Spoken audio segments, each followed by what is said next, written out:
동해천 순례자의 교회 2024년 5월 12일 주일 예배를 드립니다. 예수님께서 가르쳐 주신 기도를 헬라어 성서 본문에 따라 함께 기도 드리겠습니다. 파테르 헤몬 호엔 호이스 우라노이스 하게아세토 토 오노마수 엘세토 헤 바실레야수 게네세토 토 셀레마수 호센 우라노 카이에피게스 톤 아르톤 헤몬 톤 에피우시온 도스 헤민 세헤론 카이 아페스 헤민 타 오페일레마타 헤몬 호스카이 헤메이스 아페카넨 도이스 오페일레타이스 헤몬 카이메 에이스 엔케스 헤마스 에이스 페라스논 알라비사이 아포투 포네루 호티스 에스틴 헤 바실레이아 카이에 디나미스 카이에 독사 에이스투스 아이오나스. 아멘.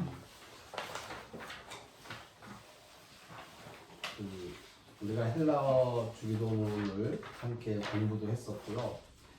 그리고 계속 읽고 있는데 제일 밑에 줄에 보면 조금 글씨가 이상한 것을 발견하실 겁니다.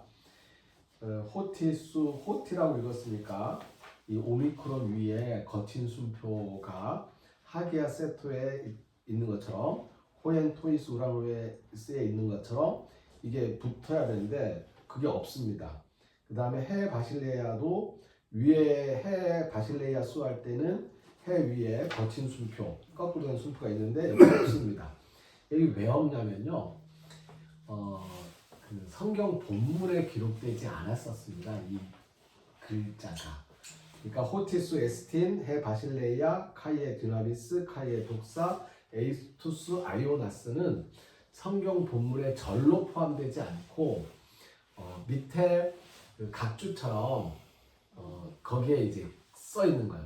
그러니까 그 보통 이렇게 알라리사이 아포투 포네루 한 다음에 여기서 끝나는데, 여기서 줄도문이 끝나는데 그 뒤에 이 호티스 에스틴 해 바실레이아 카이에 디나미스 카이에 독사 에스투스 아이오노스를 이제 붙이기도 한다라고 그 본문 밑에 이제 기록이 되어 있습니다.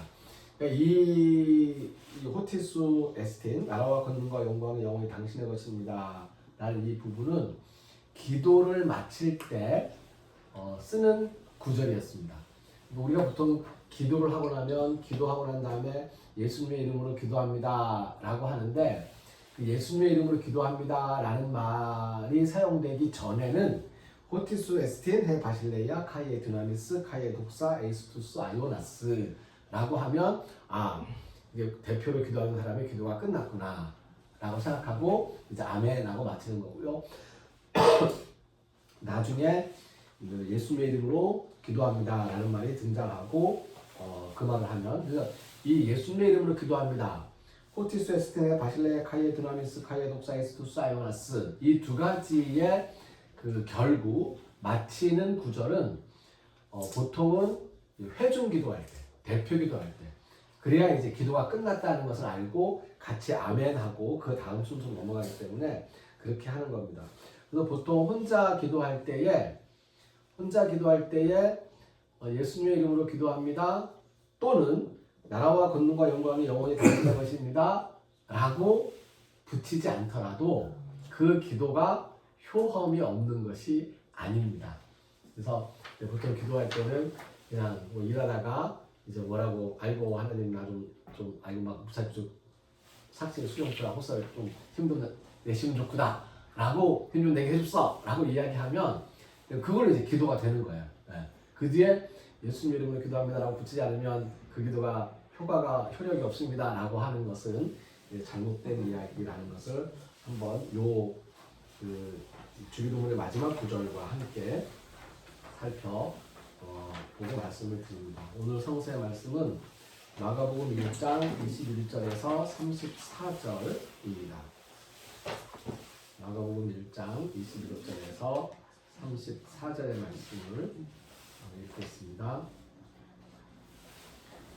그들이 가버나움에 들어가니라. 예수께서 곧 안식일에 회당에 들어가 가르치심에 뭇 사람이 그의 교훈에 놀라니 이는 그가 가르치시는 것이 권위 있는 자와 같고 서기관들과 같지 아니함 일러라. 마침 그들의 회당에 더러운 귀신 들린 사람이 있어 소리질러 이르되 나사렛 예수여 우리가 당신과 무슨 상관이 있나이까? 우리를 멸하러 왔나이까? 나는 당신이 누구인 줄 아노니 하나님의 거룩한 자니이다. 예수께서 꾸짖어 이르시되 잠잠하고 그 사람에게서 나오라 하시니 더러운 귀신이 그 사람에게 경련을 일으키고 큰 소리를 들으며 나오는지라. 다 놀라 서로 물어 이르되 이는 어찌미냐? 권위 있는 새 교훈이로다. 더러운 귀신들에게 명한즉 순종하는도다 하더라. 예수의 소문이 곧 온 갈릴리 사방에 퍼지더라.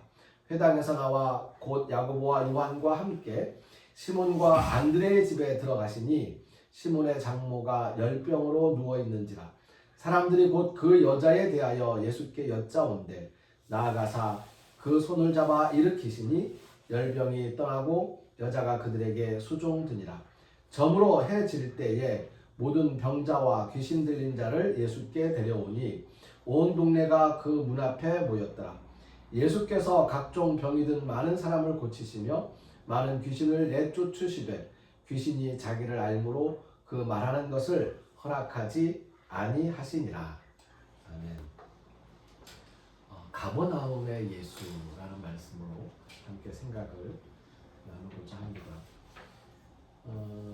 나사렛은 지난주 지금 마가복음을 조금씩 같이 읽고 있는데요.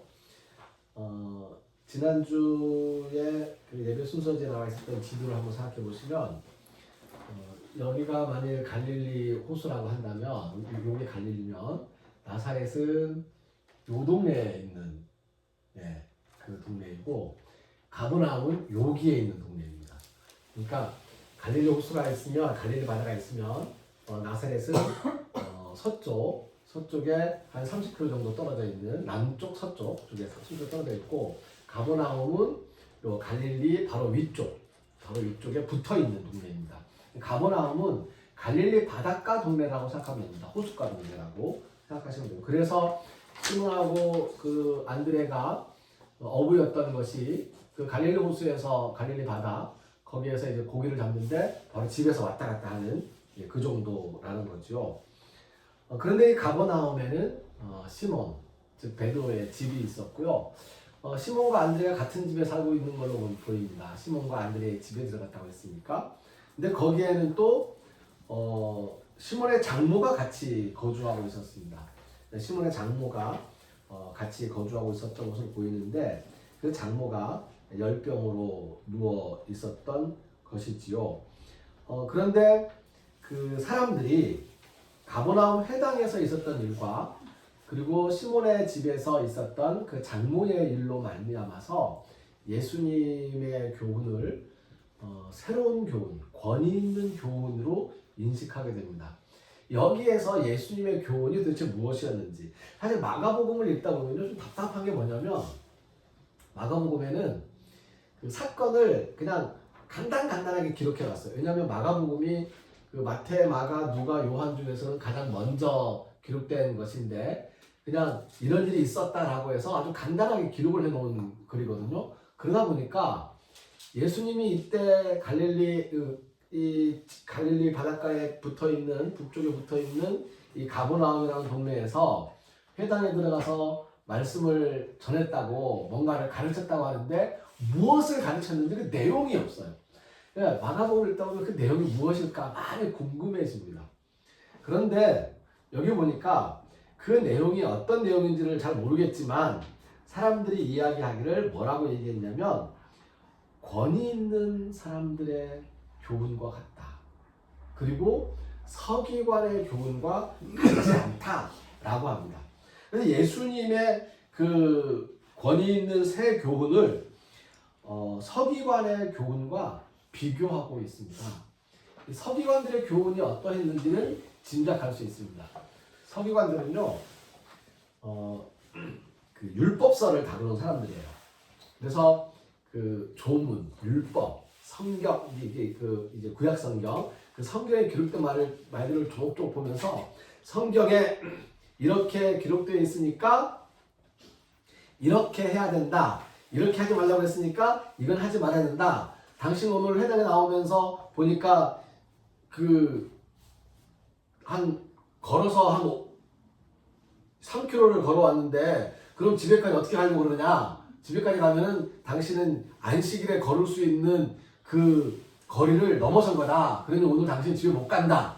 내 지켜보겠다. 이렇게 따지는 사람들이 서기관들이었습니다. 그러니까 서기관들은 그러니까 따지고 사람들의 약점을 잡고 그것을 공격함으로써 자기의 권위를 세우려고 하는 사람들이었어요.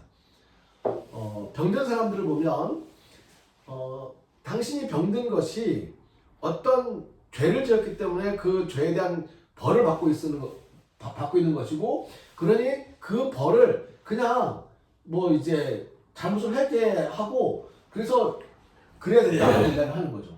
그러니까 예전 같으면, 예전에 보면 그 사람들이 아프면 뭐 귀신 들렸다고 그렇게 이야기하는 경우가 많았죠. 왜냐하면 그때는 의학이 발달하지 못했으니까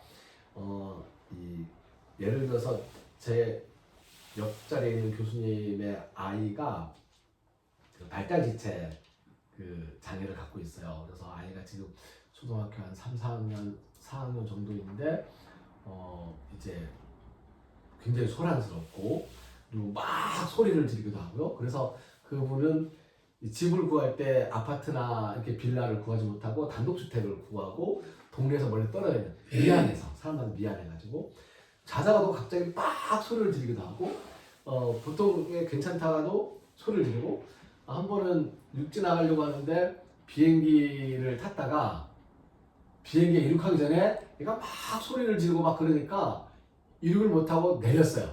애를 데리고. 그러니 비행기에 사람이 탔다가 내리면 그 비행기는 출발하려면 최소한 1시간 이상 기다려야 됩니다. 왜냐하면 누군가가 탔다가 내렸기 때문에 보안 검색을 다시 해야 돼요. 검색위원이 올라와서 비행기 그 자리 내린 사람 그 주변을 다 조사하고 그다음 짐 조사하고 막 그래가지고 떼야 되기 때문에 사람들 민폐가 이만저만이 아니죠. 그래서 종종 이제 많이 해남 사람인데 배를 타고 차를 싣고 왔다 갔다 육지나들이를 해야 할 정도인데요. 그러니까 이런 아이를 보면 예전에는 아이를 보면서 귀신 들렸다 그렇게 이야기를 했던 거죠. 근데 이제 그런 아이에 대해서 서기관들은 어떻게 대처를 하느냐? 야단치고 부모가 죄를 지었기 때문에 그렇고 그 아이가 죄를 지었기 때문에 그렇고 이것은 하나님의 벌이기 때문에 그 벌을 감수하고 죄를 회개하면서 따로 격리해야 된다라고 해서 격리시켜버려요. 그러니까 이스라엘에서는 그 유태 지방에서 사람들에게 몸에 무슨 이제 피부병이 생기면 그럼 일주일 동안 격리해요. 이게 전염병일 수도 있으니까. 근데 그것을 그 율법서에서는 그 레위기라든가 뭐 민수기, 신명기, 모세오경에 가만히 보면 그런 피부에 뭐가 생겼다. 그러면 이것은 뭐 이러이러한 그 이제 죄이고 그래서 그런 것을 며칠 동안 격리해야 되고 특히 일상생활의 자연스러운 생리 현상인 여성들의 그 월경, 그 생리를 두고서도 이것을 이제 죄의 결과로 보고 격리시키면으로써 해결을 하려고 해요. 이런 식으로 성경에 보면 그렇게 구약성경에 기록되어 있는데 그거를 따지면서 서기관들은 사람들의 약점을 잡아서 공격하는 거죠. 근데 그 아이를 대할 때 아까 같은 그런 발달지체 아이를 대할 때 어떤 노래를 하는 선생님들은, 그러니까 이 아이가 제주도에 와가지고 처음에 본교초등학교를 갔어요. 그 다음에 또 아라초등학교, 본교초등학교, 그리고 지금은 김영초등학교 다니고 있는데 선생님들이 얘를 감당을 못하는 거야. 근데 얘가 김영초등학교에 딱 갔더니 거기에서 지금 1년 지나고 2년 지나고 거기서 이제 적응을 잘해가지고 학교를 잘 다니고 있어요. 학교 안 가겠다고 하던 애가 학교 가는 걸 두려워하지 않고 가요. 무엇이 달라진 걸까요? 선생님이 달라진 거예요. 그러니까 아이를 가르치는 선생님, 담임 선생님이 아이를 어떻게 대하느냐에 따라서 아이가 조금은 그래도 적응을 하면서 살아내든지 아니면 사람들이 보기에 미친 아이처럼 귀신 들린 아이처럼 소리를 꽥꽥 들으면서 살아가는지 이 차이가 나타나는 거죠. 그러니까 예수님께서 권위 있는 새 교훈이라고 사람들에게 인식하게 됐다는 것은 제가 보기에는 제가 느끼고 제가 생각하기에는 이런 거예요. 발달지체 장애인 아이를 어떤 사람들이 이제 대할 때에 마치 귀신 들린 것처럼 그리고 미친 것처럼 그렇게 이제 대하느냐 아니면 그냥 정상적인 것처럼 아무 일도 없는 것처럼 그렇게 그 아이를 대하면서 사랑으로 보살피느냐 인정하느냐 그 차이에 따라서 서기관 같은 이제 교훈과 예수님 같은 교훈이다 라고 비교할 수 있을 거라고 생각을 합니다. 제주도에 예수님의 말씀을 쭉 보면 2000년 전 이야기인데요. 2000년 전에 특별히 이제 병을 고치는 이야기들이 굉장히 많이 나옵니다. 이 병을 고치는 이야기들은 사실은 예수님의 이야기에만 나오는 것은 아니에요. 그러니까 모든 종교들에서 병을 고치는 이야기가 나와요. 제주도에 찬물교라고 있었습니다. 제주도에서 생긴 종교예요. 혹시 들어보셨어요? 안 들어보셨죠? 제주도에 저기 동쪽, 남쪽에 가면 찬물교가 시작된 그 찬물교로 시작한 그 할머니가 지금 돌아가셨어요. 예, 돌아가셨고 이제 막 얼마 안 됐습니다. 그리고 이제 손녀가 제주대학교에서 지금 박사과정 공부를 하고 있는데 이제 만나서 이야기를 해보면 할머니 이야기를 이제 들려주는 거죠. 그러니까 찬물교. 그 당시 그 찬물교가 사람들을 많이 고쳐줬대요. 병을 고쳐줬다는 거예요. 네. 그 다음에 그 병 고침을 받았다는 이야기 막 들어요. 그런가 하면 제주도에 일제시대 때 들어온 종교들 중에서 그 영우회라는 종교가 있어요. 일본 종교예요. 영우회라는 종교는 불교인데 이 사람들은 이렇게 모여서 우리처럼 이렇게 조그맣게 모여서 할 때 이제 그 모임 중에 그 아픈 사람이 있으면 나 좀 아파요 그러면 여기 딱 대놓고 그 사람 등 뒤에서 다 손을 등 뒤에 이렇게 해가지고는 막 기도를 해요. 네. 그러면 그 사람의 병이 낫는데요. 그리고 그렇게 나았다고 이야기를 해요. 그런가 하면 우리가 잘 알고 있는 남묘호랭갱교라고 하는 남묘호랭갱교는 교회 이름이 아니에요. 남묘호랭갱교는 무슨 뜻이냐면 나무아미타불을 일본식으로 읽으면 남묘호랭갱교예요. 네. 그래서 그 사람들은 창가학회라고 하는데 그 사람들은 어떤 사람들이냐면 일본에서 불교가 절간이 막 커지고 절간에서 이제 사람들이 막 이제 열심히 이제 공양비 같은 거 갖다 바치고 하면서 사람들에게서 많은 재물을 절이 갖고 오니까 절은 점점 부자가 되고 스님들은 이제 아주 그냥 많이 먹고 살찌고 갖다 바치는 사람들은 맨날 이제 갖다 바치고 나면 자기는 막 먹을 게 없어가지고 막 굶어 죽고 하니까 그런 상황에서 어떤 불교 신자가 스님만 없으면 우리가 살겠다. 부처님은 우리가 믿을 수 있겠는데 스님만 없으면 살겠다.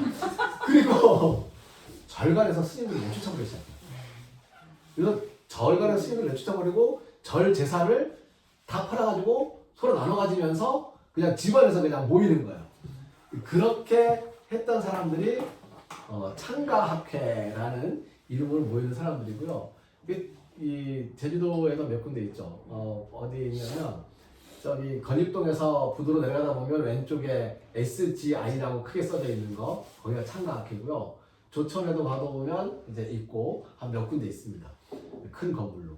이 사람들도 예전에 이제 1900 10년, 20년, 30년, 40년, 50년 이전에 자기가 자기의 몸을 이제 그 아픈 데를 이렇게 때리면서 이제 이 남미혼행개인교라는 남아비타볼이라는 이걸 계속 하면 그럼 부처님 도와줘서 이제 이거 몸을 낫게 한다라고 이야기를 하죠. 거기에 착안해서인지 모르지만 한동안 한국 기독교에서 초기에 이제 안찰이라는 게 있었어요. 아픈 사람이 있으면 그 아픈 사람을 이제 이 주변에 있는 교인들이 목사님과 함께 막 이제 이렇게 두들기는 거죠. 안마하듯이. 네. 불행하게도 최근 몇 년 사이에 뉴스에 보면 예전엔 좀 많았었고 그 안찰 기도를 받다가 사람이 죽는 일도 발생을 하죠. 네. 그러니까 이 사람의 병을 고친다는 것은 과거부터 2000년 전부터 그리고 아주 최근까지 종교를 가지고 기도하는 사람들 모두에게서 나타나는 그런 현상이고 그런 염원이에요. 그런데 제가 보기에 병을 고친다는 것은 다른 의미로 무엇을 뜻하는 거냐면 병을 이겨내는 걸 이야기합니다. 그러니까 예수님의 말씀에 의지해서 내가 병을 이겨내는 거죠. 어쩌면 제가 가지고 있는 어떤 병이 있을 거예요. 그럼 그 병을 내가 완전히 고쳐서, 그러니까 이거는 이제 만약에 암이라고 한다면 요즘에 암을 참 많이 걸린다. 저는 이제 암에 안 걸릴 거라고 저는 생각을 막 하는데, 근데 그건 이제는 그 생각을 못 하겠어요. 왜냐면 우리 아버지가 암, 근데 우리 셋다버지도 암, 네, 셋다버지 암 속에 살아요. 그다음에 우리 이모부는 나하고 피가 안 섞였지만 그래도 이모부도 암으로. 그러니까 저희 지난주에 신장식, 네, 그 친구가 아버지 산 때 못 내려오니까 이제 지난 주일에 내려가지고 산소에 가서 만났었거든요. 보고 가겠다고. 예, 그러면서 한 얘기가 자기 아버지하고 우리 아버지하고 전화 통화를 했었대요. 아버지가 병원에 있는 동안에 통화를 한 거죠. 그러니까 통화를 하면서 얘기 들어보니까 다 자기들 하고 싶은 말 하고 대화가 안 되는, 소통이 안 되는 통화를 한 거예요. 두 분 다 암으로 지금 병실에 누워 있고 한 분은 태어나서 집에 누워 있어서 통화를 한 거예요. 근데 신장식 씨의 아버지의 암은 어떻게 발견됐냐면 어느 날 배가 이게 넘어졌대요. 배가 아픈 것도 아니고 넘어졌어. 넘어지니까 이제 뼈가 좀 다쳤을 거 아니에요. 뼈 다친 것 때문에 외과로 입원을 했어요. 입원했는데 입원해가지고 있는 동안에 갑자기 이 창자가 대장이 구멍이 생겼대요. 그래서 이 대장에 구멍 생기고 음식물이 밖으로 삐져나오면 큰일 나니까 이제 이게 독이 되니까 천공을 메꿔야 된다고 해서 이제 수술해야 된다고 해서 이 천공, 장에 구멍 뚫린 걸 고치려고 이게 딱 수술을 했는데 구멍 뚫린 원인이 뭐였냐면 대장 밑에 대장에 암이 커져가지고 암이 대장을 막고 있으니까 음식이 대장을 내려가지 못해가지고 위로 올라오면서 삐져나가지고 터진 거래요. 암이 걸려 있는 거예요. 그리고는 바로 수술하면서 암 수술을 한 거예요. 네. 그때 암 수술 안 했으면 또 이제 위험할 뻔했죠. 그래도 이제 그때 수술했으니까 또 앞으로 한 몇 개월은 더 이제 사실게 될 텐데 그러니까 저도 이제 난 이제 암에 안 걸릴 거라고 자신을 못 하겠는 거예요. 그러니까 사람이 누구나 어떤 자기 병을 가지고 병이 있을 텐데 저는 아직은 생기지 않고 아직은 확인되지 않았지만 늘 가지고 다니는 암은 여기에 염증이 많이 생겨요. 여기에. 그래서 비염이라든가 이 부비동. 그래서 여기에 이제 염증이 생기면은 이게 아프기도 하고 재채기, 콧물, 뭐 이제 매일 아침에 코를 막 풀어대고 막 그러는데 그걸 갖고 있으면 이게 내 생활을 하지 못할 정도로 여기에 막 짓눌려가지고 그냥 사는 것하고 또 한 가지는 여기 이 부비동염을 가지고 있으면서 내가 내 일을 할 수 있는 거하고 이 차이는 굉장히 큰 차이거든요. 그러니까 우리가 갖고 있는 어떤 약점들, 그리고 노래 이제 찬송하면서 나오는 이야기지만은 우리가 어떤 병들어 있는 몸이든 우리 앞을 막고 있는 권세, 뭐 이제 도청을 하지 말라고 실제가 하지 말라고 막해서 못하는 것도 생길 수도 있는 거고요. 그러는 것들, 그 다음에 뭐 일이 잘 안 풀리는 어떤 것들, 그런 모든 것들이 쌓여 있을 때에 그때 나는 거기에서 좌절해서 누워 있을 것인가? 내가 늘 열병, 내가 늘 화병, 내가 늘 이제 뭐가 막 불이 몸에서 끓어오르는 그런 상태가 있으면 이거에 짓눌려 가지고 매일 그냥 누워만 있을 것인가? 아니면 그런 상황에서 내가 할 수 있는 일들을 힘을 내서 하려고 애를 쓰고 일어날 것인가 하는 그 차이가 병들어 있는 사람들이 갖고 있는 마음의 자세라고 할 수 있습니다. 예수님께서는 바로 병든 사람들을 대하는 태도, 나아가서 약점 있는 사람들을 대하는 태도, 나아가서 모든 사람들을 대하는 태도가 서기관들과 같지 않고 새로운 듣도 보도 못했던 모습으로 사람들에게 나타났다는 것이죠. 그것이 바로 사랑의 이제 말씀으로 그들을 일으켜 세우는 것이었습니다. 세례 요한은 죄책감에 시달리면서 힘을 내지 못하는 사람들을 일으켜 세웠다면 예수님께서는 한 걸음 더 나아가서 자신의 그 육체적인 심리적인 마음의 영혼의 그런 많은 질병들 속에서 내가 이래서 뭘 할 수 있겠어 라고 이제 주저앉아 있는 사람들을 일으켜 세우는 그러한 일들을 지금 하고 있는 것입니다. 예수님의 교훈은 사람들의 필요를 충족하는 하나님의 사랑과 은혜를 가르쳤습니다. 질병에 대해서 서기관들은 하나님의 벌이라고, 그래서 제사를 잘 드려야 한다고 말하지만 예수님은 질병을 이겨낼 힘을 보여주십니다. 제가 서귀포에서 목회할 때에 한 그 부부가 있었는데요. 예래동에서 미나리밭을 하는 분이었어요. 근데 어느 날 팔을 다쳐서 이렇게 기무술 하고 교회에 왔어요. 그리고는 저한테 뭐라 그러냐면, 목사님, 지난 주일날 저희가 미나리 밭에서 사람들이 그 사러 온다고 그래서 그거 판매할 거라서 교회 안 나오고 주일날 미나리 밭에서 미나리 그 팔았는데, 그래서 저희가 미나리 이렇게 하다가 손 다쳐가지고 하나님한테 벌 받았나 봅니다 라고 하면서 주로 온 거예요. 집사님, 절대로 아닙니다. 절대로 아니라고. 주일날 미나리 밭에서 일을 해야 될 거면 그럼 교회 안 나오고 미나리 밭에서 일을 하는 건 당연한 거고, 굉장히 하나님이 그거 했다고 그 낫으로 손자르게 하시는 그런 하나님 아니니까 전혀 그렇지 않다고, 그런 생각 하지도 마시라고 이렇게 제가 강조하고 또 강조해서 이야기를 했어요. 사람들이 어떤 다치거나 병이 걸리거나 그러면 하나님의 벌이라고 생각을 한다는 거죠. 그러면 하나님은 계속 우리에게 무서운 하나님이 되고요. 예수님께서는 그렇게 말하는 걸 원치 않으셨고, 앞으로 조금씩 더 읽다 보면 다른 말씀으로도 하게 되겠지만, 예수님은 사람들을 그렇게, 이거 뭐라고 그러지?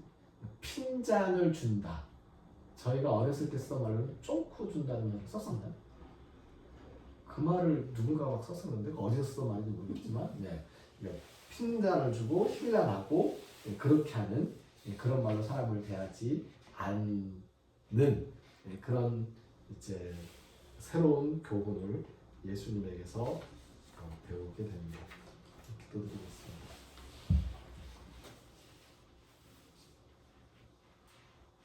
서기관들의 가르침에 짓눌려서 길을 못 쓰고 살던 사람들이 예수님의 새로운 교훈의 말씀으로 길을 펴고 일어서서 자신의 몫을 해낼 수 있었습니다. 하나님, 지금 우리에게도 예수님의 사랑과 은혜로서 우리가 가지고 있는 모든 약점들에도 불구하고 힘을 내어서 하나님께 영광을 돌리는 이 세상에서 우리가 살아야 할 몫을 해낼 수 있도록 인도하여 주시옵소서. 힘을 내어 예수님께서 걸어가신 길을 함께 걸어가리라 다짐하는 우리 모두 위에 길을 걷다가 힘들어서 땅을 쳐다보고 하늘을 쳐다볼 때에 하나님의 은혜를 경험하며 새로운 힘을 얻게 될 순례자들의 발걸음과 순례자들을 섬기는 일꾼 순례자들의 손길과 하나님의 은혜에 감사하면서 정성을 바치고 헌신하며 땀 흘리는 주님의 귀한 사람들 머리 위에 이 땅에 많은 병들에 있는 사람들의 그 심령과 그 육체 위에 우리를 죽음에서 살리시는 주 예수 그리스도의 은혜와 하나님의 크신 사랑과 성령님이 함께하시며 교통하시는 은총의 역사가 이제로부터 영원까지 항상 함께하옵시기를 간절히 축원하옵나이다. 아멘.